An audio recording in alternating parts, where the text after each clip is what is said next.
Монголчуудын уламжлалт хоолтыг аваад үзэх юм бол гол төлөв мах голдуу тэгээд байсан юм шиг ойлголт байдаг. Гэтэл үнэн чанартай бол монголчууд данд тийм мах идэд идэг гэсэн ард хүмүүс байгаагүй. Монголчуудын хувьд бол эслэгийн үндсэн их усур бол дандаа энэ шош борцог, энэ арвай, будаа гэх мэт энэ зүйлсүүдээс бол авдаг байсан.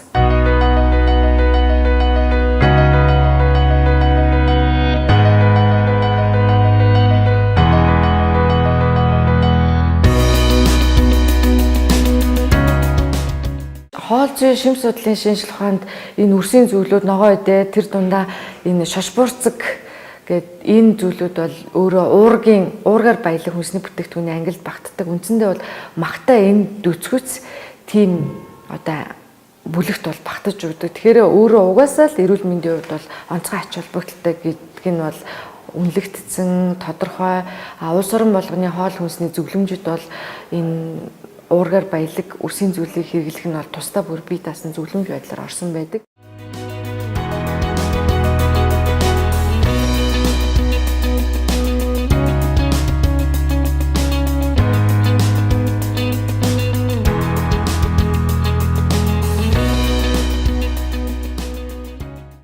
Шош буурцэг үрсийн зүйлүүд өөрийн яг тодорхой биологийн чиглэсэн юм үйлчилгээтэй хүнснүүд энд байж байгаа. Тэгэхээр энэ хүнснүүдийг хүн өдөр тутмынхаа хоол хүнсэнд хэрэглэнэ гэдэг нь бол нэгдүгээрт хамгийн амархан одоо биднэрт биед гарах онцлог бол биеийн тогтмол байхад их чухал ач холбогдолтой. Мөн төгс уураг болон чанартай уургийн их өсвөрийг олон төрлийн хүнснээс бий болгож байгаа нь өөрөө их ач холбогдолтой.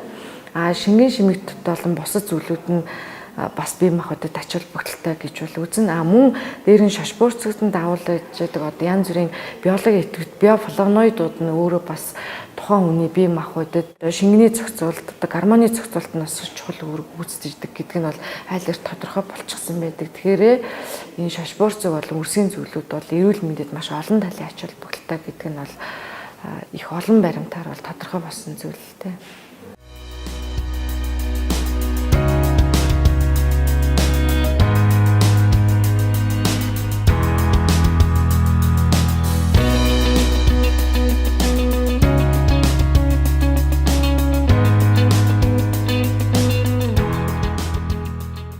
Орны ангаа ухаан уламжилт ангаа ухааны одоо үндсэн ойлголт бол бүх хүмүүс бол бие махбодын үед ялгаатай үндсэндээ 7 ийм бүлэгт бол хуваагдж байгаа. Тэгэхээр тэр бие махбодын онцлог нь болохоор наснаас, улирлаас хамааралтай гэд ингээд тэрэн дээр суурлаад хүн бол өөрийнхөө амьдралын хөвшил идэж ууж байгаа хоол хүнснийхаа дэглэмийг одоо зохицуулж чадах юм бол хүн насан туршдаа эрүүл амьдрах боломжтой гэсэн үндсэн онолдолд суурилсан байдаг. За орчин үед бол энэ уламжилт ангаа ухааны энэ ойлголтууд нь бол эсийн мембраны түвшинтэй холбоотой байна гэдэг нь бол гарч ирж байгаа.